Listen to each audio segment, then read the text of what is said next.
Salut tout le monde, on se retrouve aujourd'hui pour la première vidéo résumée de la chaîne. On va commencer par un livre très connu, d'une autrice très connue et d'une maison d'édition elle aussi très connue. Il s'agit de Shades of Magic, écrit par Vi Choi et publié chez les éditions Lumen. Pourquoi je commence par ce livre? Parce que c'est un livre qui m'a marqué. J'ai adoré la lecture, j'ai adoré découvrir cet univers très très riche et aussi les personnages assez attachants. Il faut aussi que je me tienne à jour dans cette saga puisque je n'ai pas encore lu le tome 2 et 3, donc je me dis que si j'en fais le résumé, moi-même je réussirai à m'en souvenir plus clairement.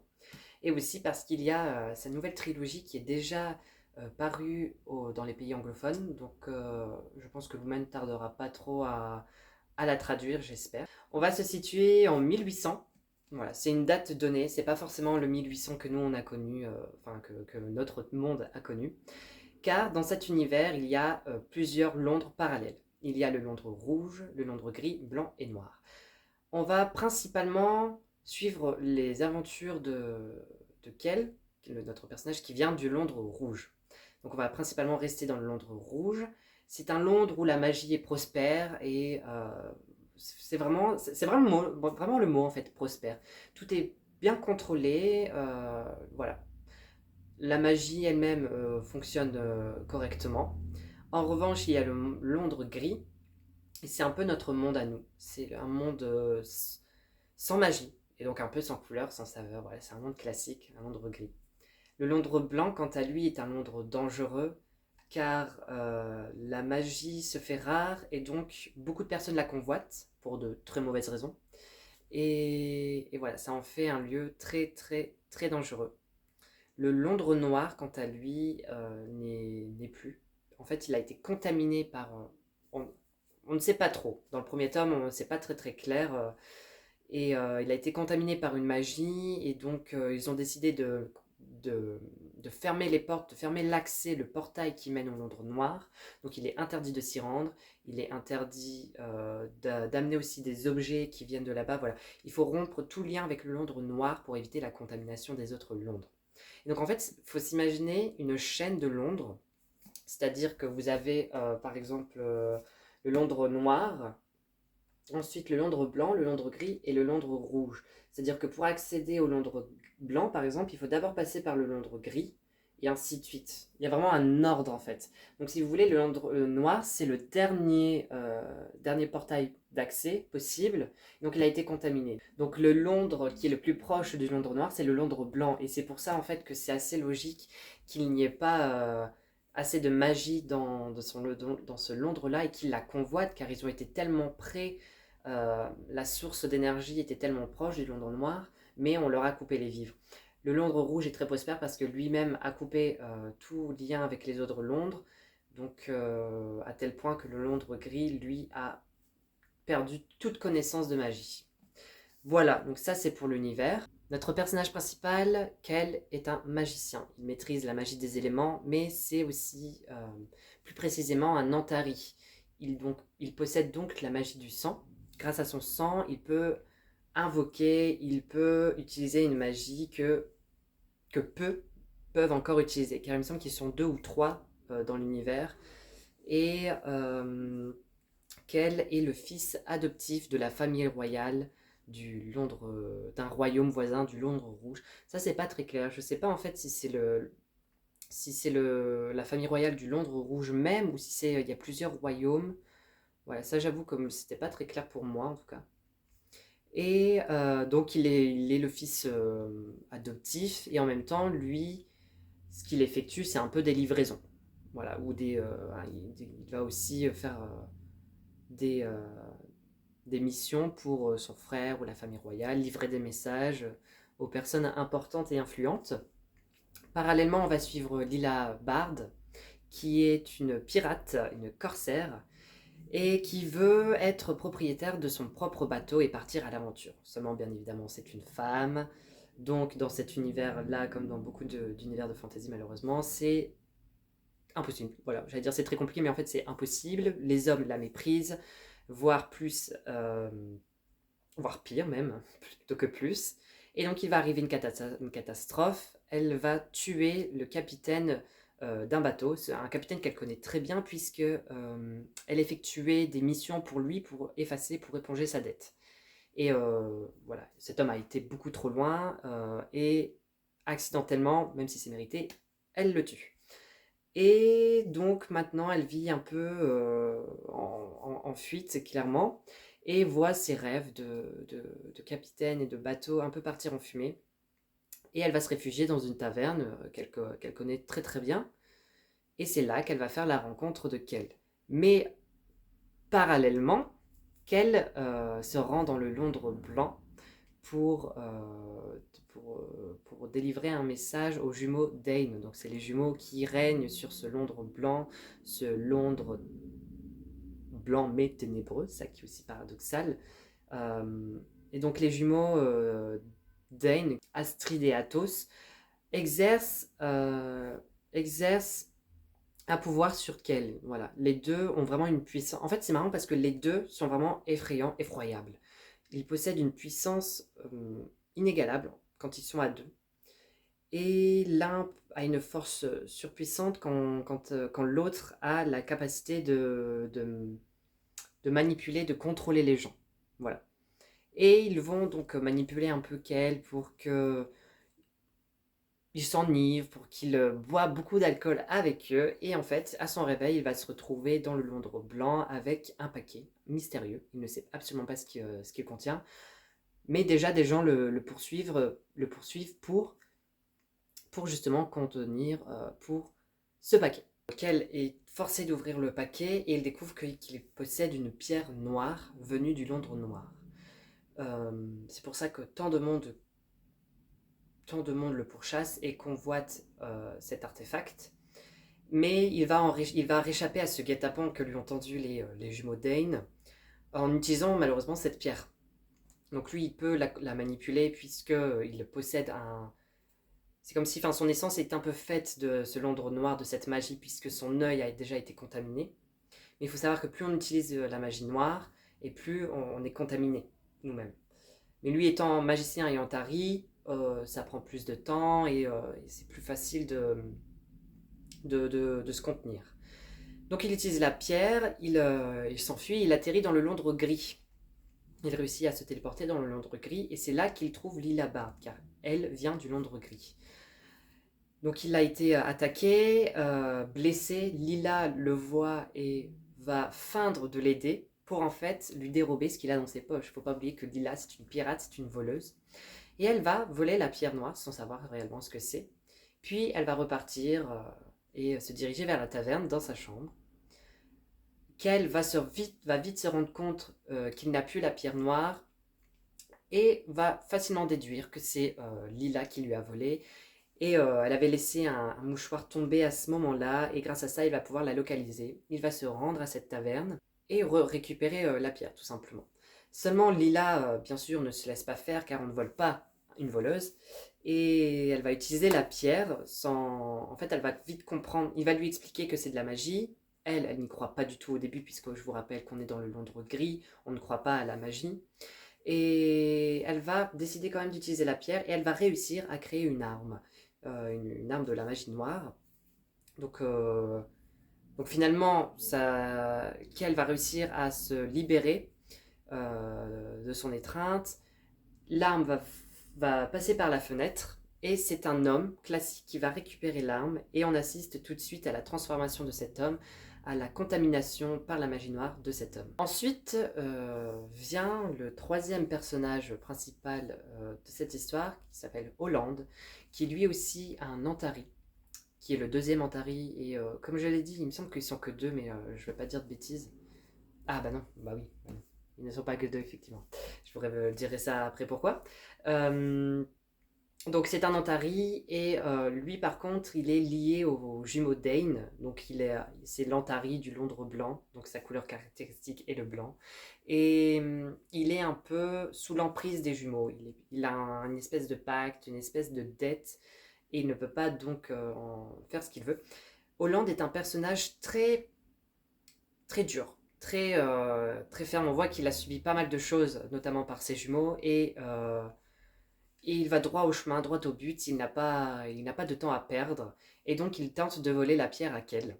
Ils se combattent tous les deux, ils finissent blessés tous les deux, finalement Kel s'enfuit, Mais entre-temps, Hollande a réussi à lui voler des artefacts liés au Londres. C'est-à-dire que pour voyager d'un Londres à un autre Londres, il faut un objet appartenant à ce Londres, à ce monde. Donc par exemple, du Londres rouge pour voyager au Londres gris, il faudrait un artefact, un objet qui provient du Londres gris.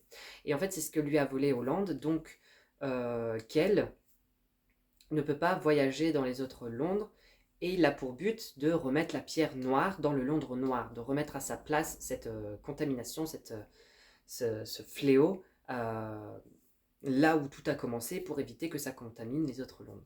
Donc petite rectification, en fait l'ordre des Londres c'est plutôt gris, rouge, blanc et noir, ce qui est plutôt logique puisque le gris est isolé, donc il n'a plus du tout accès à la magie puisque c'est le premier Londres et que le Londres rouge c'est lui-même isolé avec sa magie. Donc c'est pour ça que le Londres gris n'a aucune connaissance de la magie. Donc en fait, Kell et Lila sont dans le Londres gris quand ils se font attaquer par Hollande. Et leur but est donc de mettre la pierre noire, de la remettre dans le Londres noir. Pour cela, il faut voyager entre les Londres, et seulement ils se dirigent donc dans le Londres rouge, et qu'elle possède une chambre aussi dans la taverne du Champ de Rubis, qui est la même taverne que le Londres gris, mais dans le Londres rouge. Bien sûr, avec quelques différences, mais il faut savoir que c'est vraiment des mondes parallèles, donc tout est lié, tout se ressemble, mais à des degrés différents, bien sûr. Et le problème, c'est que Hollande, dans le Londres rouge, a incendié la taverne pour que Kell ne puisse pas achever sa mission, tout simplement. Étant sans option, Kell et Lila se rabattent finalement sur Fletcher, un vendeur de reliques dans le Londres rouge. Kell sait particulièrement ce qu'il veut. Il veut la tour blanche qui le relie directement au Londres blanc. Ils vont donc s'introduire chez l'antiquaire dans la nuit. Ils vont être interceptés, évidemment. Fletcher les a vus. Et Lila se cache grâce à la pierre noire. Donc elle devient invisible et elle assiste à l'assassinat de Fletcher, donc le vendeur, par l'un des gardes, qui est manipulé, qui est contrôlé, qui semble avoir le regard dans le vague. Et la police intercepte aussi Kell et le rapatrie chez lui. Parce qu'entre-temps, sa famille, la famille royale qui s'inquiétait pour lui, et parce que Kell a des devoirs en fait, donc il ne peut pas faire ce qu'il veut exactement. Et là, il s'était absenté trop longtemps et donc il y avait des avis de recherche. Et là, en gros, il est juste ramené au palais royal pour rendre des comptes à ses parents adoptifs, tout simplement. Donc, ils réussissent tout de même à voler la tour blanche grâce à Lila. Kell retourne au palais, il va voir son frère. Alors, c'est Ri ou Rai. Je ne sais même plus comment moi je le prononçais, c'est R-H-Y. Et je me demande si c'est pas le diminutif de Rysand, mais je suis absolument plus sûr par contre. Parce que moi, j'ai tout de suite marqué dans le résumé le diminutif, Ri, Rai. Et, et donc en fait, Ri demande à ce qu'il lui donne la pierre, et c'est là que Kell comprend que ce n'est pas du tout son frère. Et en fait, c'est la jumelle Dane, donc Astrid, qui était camouflée sous l'apparence de son frère. Elle dévoile son plan, tous les deux convoitent la pierre noire. Son frère possède déjà la moitié de la pierre et elle en veut l'autre moitié. Et donc Astrid va manipuler tout le Londres rouge à sa guise pour chasser Kell et la pierre noire. Ensuite, Astrid va donc menacer Kell de tuer son frère et Kell ne va pas céder malheureusement car il sait que l'artefact est beaucoup trop dangereux pour le mettre entre les mains de n'importe qui. Et donc malheureusement, elle va tuer son frère, elle va l'attaquer. Il va s'enfuir avec le corps de son frère et l'emmener dans un monastère, il me semble que c'est un monastère. En tout cas, il va le confier à un moine, frère Tyrène, si je ne me trompe pas, qui va s'occuper de lui en attendant, en essayant de le maintenir en vie le plus longtemps possible. Il est entre la vie et la mort, et en tout cas, il va donc conserver son corps. Ensuite, avec Lila, grâce à elle d'ailleurs, qui a réussi à voler la tour blanche, donc l'artefact qui les lie au Londres blanc, ils vont pouvoir justement voyager dans ce Londres blanc, sauf que il n'y a que Lila qui réussit à traverser le portail, car Kell a été retenue par Hollande. Le portail se referme et Holland et Kel s'affrontent à nouveau jusqu'à mort, puisque Holland meurt de la main de Kel. Kel emporte le corps de Holland dans le Londres blanc et là-bas va se suivre une nouvelle bataille. Nouveau combat dans le Londres blanc. Kel et Lila vont affronter les jumeaux Dane, donc Astrid et Athos. Lila affronte Astrid et Kel affronte Athos. Seulement, Astrid est protégée par un bouclier. Comme ça, depuis son bouclier, elle peut pas se téléporter, mais se matérialiser dans le Londres rouge et ainsi manipuler tout le monde. Et donc pour mener à bien sa mission, elle s'est créé un bouclier pour éviter qu'on l'attaque aussi facilement. La première attaque de Lila échoue, la deuxième elle réussit à rayer un symbole du bouclier et donc ce bouclier-ci se brise. Seulement, bien que toutes les deux s'affrontent, elles ne s'affrontent pas à armes égales. Lila ne possède pas de magie et donc perd le combat et est laissée pour morte sous les décombres. Ensuite, Kel affronte donc Athos. Le combat est très serré, mais il réussit à retourner la magie du jumeau qui utilise la pierre noire d'ailleurs. Il réussit à matérialiser un serpent et qui va en fait dévorer le jumeau. C'est-à-dire que c'est un peu le serpent. Un petit jeu de mots, c'est le serpent qui se mord la queue, puisque Kel a réussi à détourner la magie noire du jumeau grâce à sa propre pierre. Et donc le serpent, au lieu de manger Kel, va dévorer le jumeau. Voilà. Ensuite, Lila apparaît, elle retrouve Kel, et en fait il s'avère que c'est Astrid qui avait pris son apparence, mais Kel n'est pas dupe et sans hésitation la tue. Et donc il découvre en fait qu'il s'agissait bien de Astrid et non pas Lila. Maintenant qu'ils ont réussi à récupérer les deux morceaux, les deux moitiés de la pierre noire, il la reforme entièrement. Et maintenant il est temps de l'envoyer dans le Londres noir définitivement. Cependant, ils savent que c'est un aller sans retour. Et c'est là qu'intervient le corps inanimé de Holland. Il lui dessine sur le corps le symbole qui permet de se téléporter, d'ouvrir le portail du moins, et lui pose la pierre entre les mains. Il fait saigner la main de Holland, la pose sur son torse et qu'elle prononce la formule Astravars. Et c'est ainsi que le portail s'ouvre et que Holland disparaît dans le Londres noir, inanimé, mais avec la pierre noire. Kel et Lila, pour la fin du roman, retournent dans le Londres rouge. Kel se fait pardonner de la couronne, car en fait la couronne a été manipulée et Kel révèle tout ce qui s'est passé.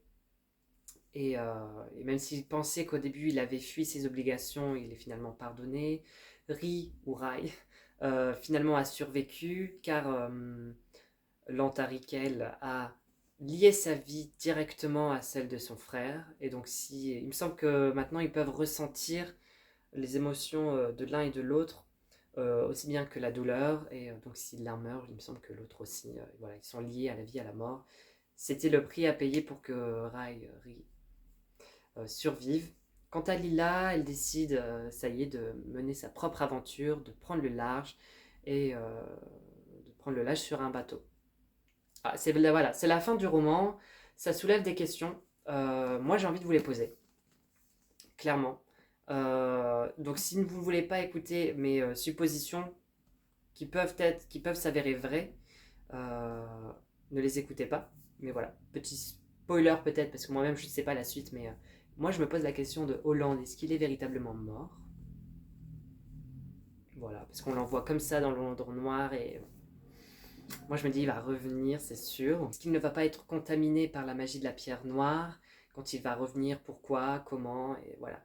Des petites suppositions comme ça, et la fin est... En vrai, la fin, ça pourrait être une fin toute faite, mais l'univers peut être tellement plus exploité, donc voilà, heureusement qu'il y a une suite, et j'ai hâte de la lire maintenant.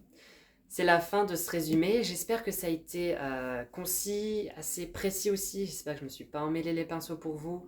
C'était la première vidéo, il y a tellement de choses à dire, et en même temps j'essaye de tout réduire dans le temps, parce que si c'est une vidéo de 30 minutes, c'est beaucoup trop pour vous. Pour moi ce serait. Et dites-moi ce que vous en pensez en commentaire, c'est très important pour moi, pour que je sache pour les prochaines vidéos comment faire, améliorer certaines choses. et aussi pour partager tout l'amour du monde. Voilà, je vous souhaite de belles lectures, un bon résumé et à la prochaine.